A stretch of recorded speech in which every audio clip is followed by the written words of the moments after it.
Creating your circle of feminine guides. To bring ourselves into full empowerment with the Divine Mother and the Divine Feminine within, this class we will enlist the most compelling energies of the feminine to your soul for the purpose of ongoing support, growth, and balance in our returning to Source. Next class, we'll be doing the same with the Divine Father and Divine Masculine. This is a highly intuitive process.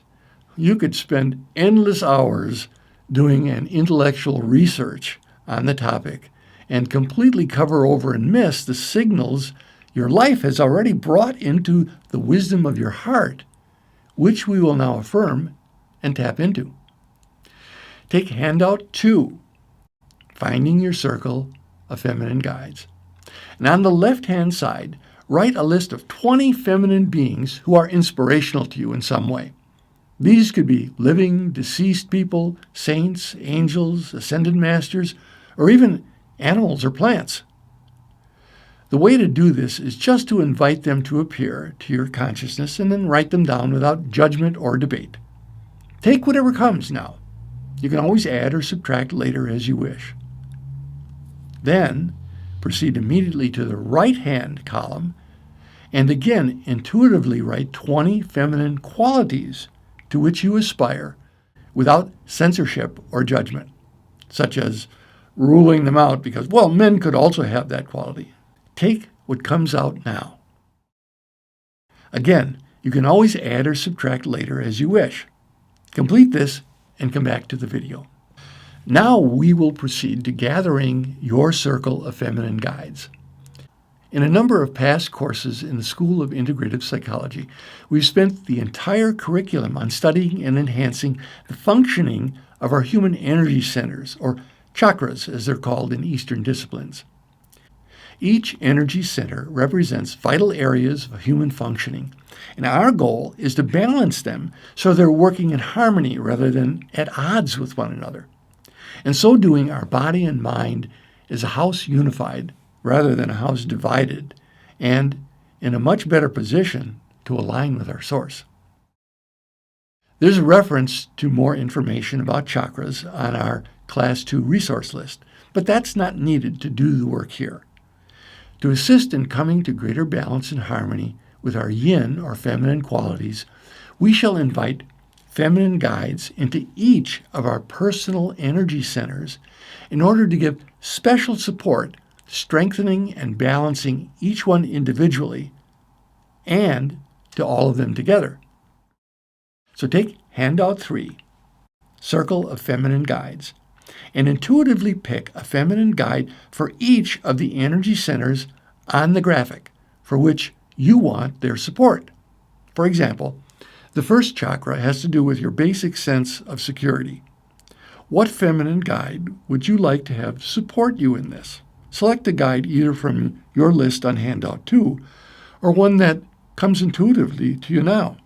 Write her name in the line next to 1 red. That's the color of the first chakra. Then below that, on the line next to the word security in parentheses, write a feminine trait you'd like to have reinforced in your security center, either from your list on handout 2 or one that comes intuitively to you now. You will proceed around the circle to each of the chakras, writing the names of a feminine guide next to the chakra number and color, and on the line underneath, a feminine quality, either from your list on handout 2 or one that comes intuitively to you now, that you would like to have support you in that center. So, for example, 2, relationships and sensual awakening. 3, power and identity. 4, love and compassion.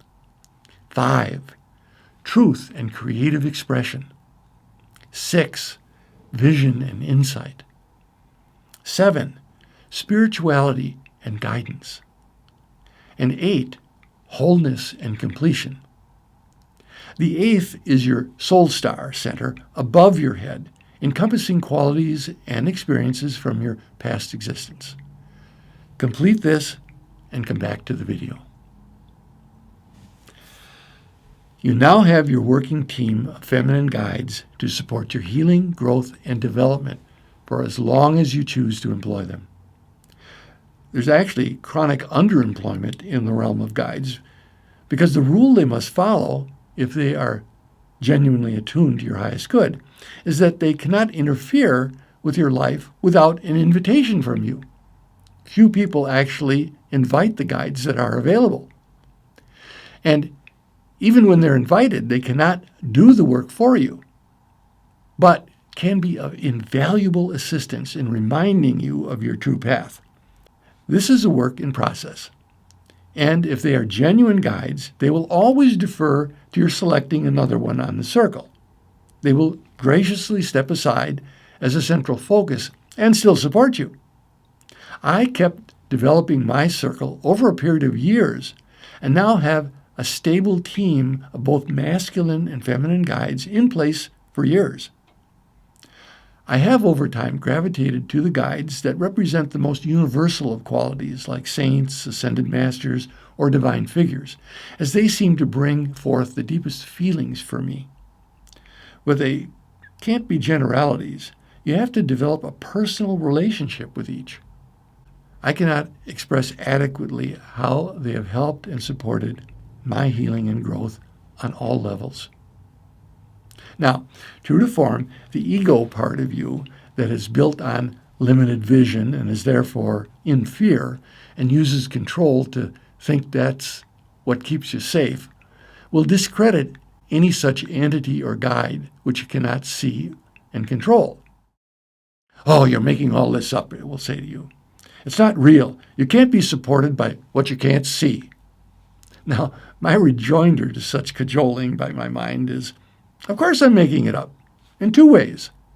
On the highest level of unity, all entities are part of a unified field of divine love and are part of my higher self. They're all just expressions of the greater me. And on the earthly level, I have a free will to choose the inspirational figures and qualities by which I elect to live. And if this is what works to empower me, rather than relying on them as an outside source to save me, then I'll continue to get the most from it. My experience is that the more heart-centered I make my relationship to my guides, the more it positively influences my nervous system to be increasingly calm and inspire confidence that I live in a friendly universe. Now, you'll have to try it out and make it work for you if it's to have any value for you. That, indeed, is what we'll have the opportunity to practice till our next class. How we will proceed connecting to our circle of feminine guides is by making a personal connection with one of them a day. Again, this comes from my research over many years, but what I'm offering is only a suggestion. If it doesn't work for you, then experiment and find some way that does. We will combine the circular breath we practiced in the opening meditation, inhaling up the back and exhaling down the front in an easy, relaxed manner, creating a cocoon of light, nurturing energy and protection for 2 to 5 minutes a day. After you've created a cocoon of light energy around your body, invite your guide in to give you support and guidance toward your highest good in returning to Source for that day. Listen with your heart. Then record the essence of your guidance on handout 4, Record of Feminine Guidance. We'll all start with our Chakra 1 guide together today. Tomorrow, we will all invite our Chakra 2 guide and record the guidance that comes on handout 4 for day 2, and continue through day 8. Then start over with day 1 and so on in a continuous circle. If you miss some days or come in late, you can jump into the circle if you want to join the collective energy, or you may connect with your guides in any way that's right for you. I will be sending on our email thread each day a completion to our class sentence stem. Guidance I received from my Chakra 1, 2, 3, 4, up to 8 guide in returning to Source today was. And that'll make it easy for you to know which chakra the group is on for that day. So, exercise 2, chakra guidance. Let's begin together with 2 minutes of circular breathing and inviting in our Chakra 1 guide. Again, get yourself comfortably seated with your spine relatively straight but not rigid. Let your eyes close as you breathe easily. Now put your attention on the base of your spine and imagine a ball of white energy that raises up the back of your body as you inhale to the top of your head, and then without pause descends down the front of your body, again to the base of your spine. Continue inhaling up your back and down your front, and forming a light wave of energy, sending healing and nurturance to each vertebrae on the way up your back and each vital organ on the way down your front. Again, breathing comfortably and easily without pause between inhale and exhale, creating a cocoon of safety around your body, which is your sanctuary of peace.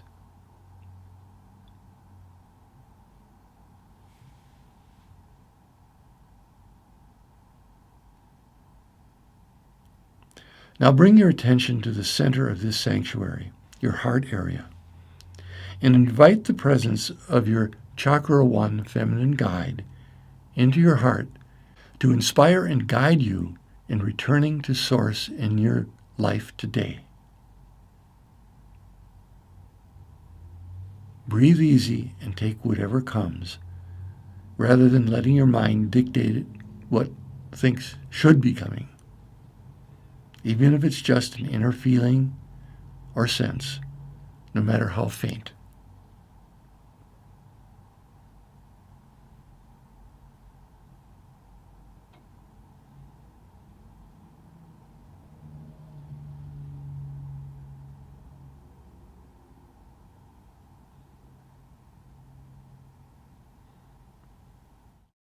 Now, thank your guide and ask for her continual support on your journey to returning to Source.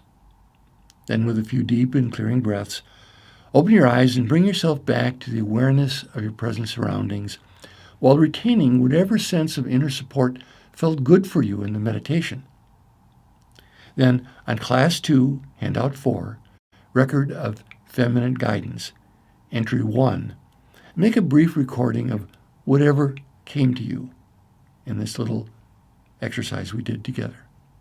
Complete this and come back to the video. I suggest you review what came to you in the evening if you did the exercise in the morning, or in the morning if you did the exercise in the evening. This will help you get in the habit of tuning in and reinforcing your connection with Divine Mother feminine guidance that comes to you from your chosen guides. Holding you in my heart as fellow travelers on the road home, I send and receive blessings for our circle and all sentient beings till next class.